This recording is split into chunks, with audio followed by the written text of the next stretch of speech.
Okay. Not this, but what I just did.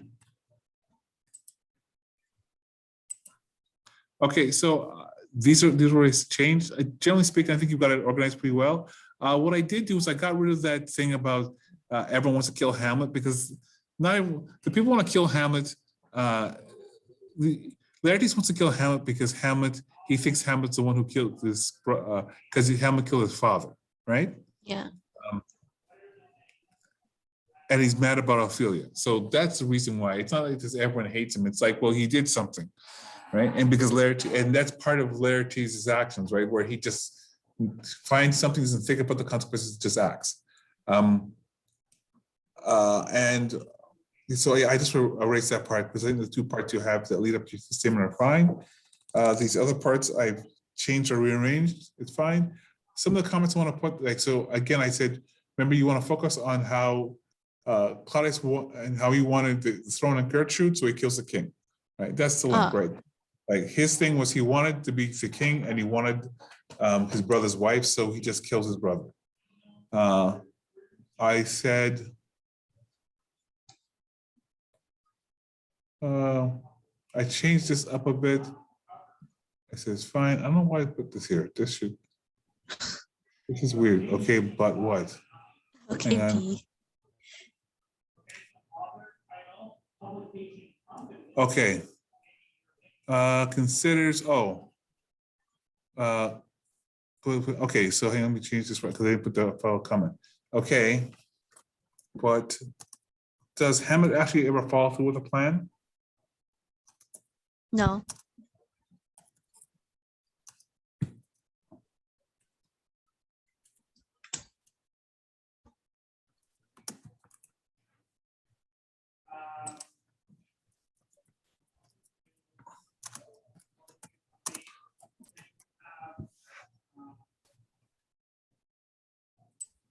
Right, so you need to mention that he considers that he should go through with the plan, but he doesn't follow through with it, right? And then when you talk about these men who murder without, the consequences, right?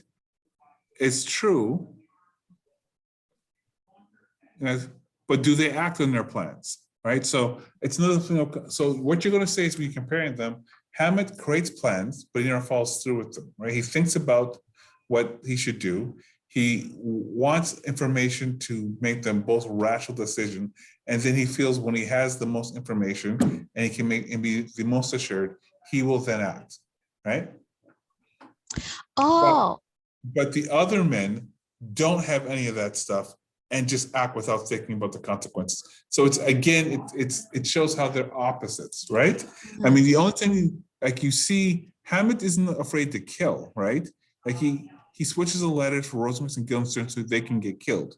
He kills Claudius when he's been poisoned and he knows that Claudius has poisoned his mother. So he's not afraid to kill. He just needs information to so he's 100% right. Well, the other men don't actually even need justification for their actions or their feelings, and they just act. Okay. So the last paragraph we talked about Hamlet's too good for the world because everyone resort to violence. I just wanted to ask you, does Hamlet resort to violence? And again, you could say, yeah, he does, but when he does it, it's always a measured approach, right? It's always, I will commit an act of violence when I'm sure that violence is justified, right? And the question I'm asking you, and we are wrapping up your speech, can Hamlet survive in a world where action precedes thought? And what I mean is that, can he exist in a world where people act first and think later? Right? And I think what we're saying here is he can't, because even in the play, what happens to him? He dies. Right, because he can't cope it in the world. Now, a lot of people die, but he again, had he just, instead of, okay, I'll come back, hand a gravesite, wrestle my girlfriend's brother in the graveyard, then accept an invitation to a duel, right, that was set up by the king, who he knows is a liar and manipulative, perhaps he should have been figuring out ways to kill the king, right? Well, that's his fatal flaw. Right.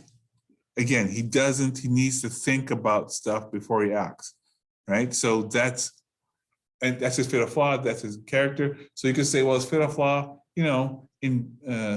it's not, you may want to draw the fact that, people do want people to think about their action before they do so. At some point, when you hit a certain point, you got to act.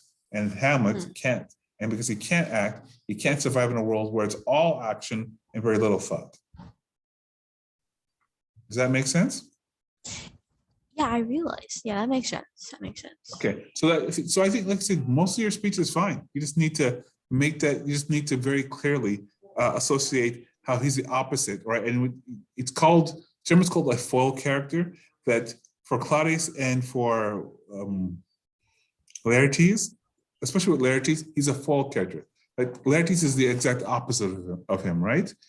Because Laertes doesn't wait until some ghost tells him, "Oh, I'm your ghost daddy, and I was killed by Hamlet." Laertes hears that his father's been killed, and he's about ready to, and he thinks it's the king, so he doesn't really think about it. He just shows up with a sword and a bunch of friends, and he's about to go. He's going to go kill the king, right? Action before thought, right? When he's told Hamlet, "I want to kill Hamlet now," no, you have to wait, right? Action before thought. When they're dueling, right? And he's getting frustrated, he just scratches Hamlet with the blade without thinking about that's not what we're supposed to do. Action before thought. Okay? He doesn't ever think things, and none of them do, right? Claudius didn't think, killing the king and then taking his wife and then demanding his son stay in Denmark instead of going back to college and university is silly, because he did the action. He didn't think it through. He didn't think it through what will happen he didn't think it through if Hamlet would find out. He didn't think it through how it would affect other people. He doesn't. He just wanted to take the crown and take his brother's wife, so he did it. And before Bibbidi Bobbidi Boo, he's king. Right? It seemed like he was plotting and doing stuff, but his desire to get what he wants was acting before thinking. I see. Right? So just make sure in the speech you highlight that Hamlet is the opposite, and he's the opposite for existing in the world he lives in. And also, at the end of the day, it's going to get him killed. Because you can't live in, maybe your argument is you can't, but you got to be able to adapt to your environment. You can't live in an environment if everyone's doing a certain way and you're doing something else, especially if everyone's everyone's willing to fight at the drop of a hat and you want to talk it out or not act until it's too late, right? Hamlet acts when he knows for sure, and only he knows for sure is that people have to die in front of him, and then he acts. Okay? Okay, I see. Okay, I'm gonna stop the share. What's up? I have a question for WFA number 4. For the parts for the quote that says you need to page number, I don't know how to do that because I used the audiobook. I don't know how to get the page number. Okay, so what I would do is go online and you would type in Emily, how to quote an audiobook, right? And it will show you how to do it in Emily format. You may just have to put the author's, like the chapter, because it will have the chapter and then the author's last name. So wait, so it's what? I don't know for sure, but it might just be because you can't get the page, the chapter, and the author's last name. So okay, I do so the chapter and author's last name. Right. Okay. Yeah, that's easier. Okay. Oh, and you want me to do do I just submit it or do I have to do present it kind of present I don't know, share, what is it, record my screen and or can I just submit it and as send it to me. Because the last two on a presentation, so record and send. Make videos and send them to me. Oh, can I use this? Because I don't know how to record my screen on.